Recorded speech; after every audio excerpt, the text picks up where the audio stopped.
आपण या 3 रंगांचे अर्थ शोधून घेणार आहोत.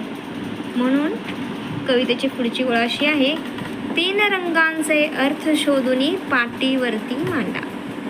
पाटीवरती मांडायचं म्हणजे आपल्याला लिहिण्यासाठी जी पाटी दिली जाते, आता आपण ते नोटबुकवरती लिहितो आणि तुम्हाला ते 3 रंगांचे अर्थ शोधायचे आहेत आणि ते तुमच्या नोटबुकमध्ये तुम्हाला लिहायचे आहे.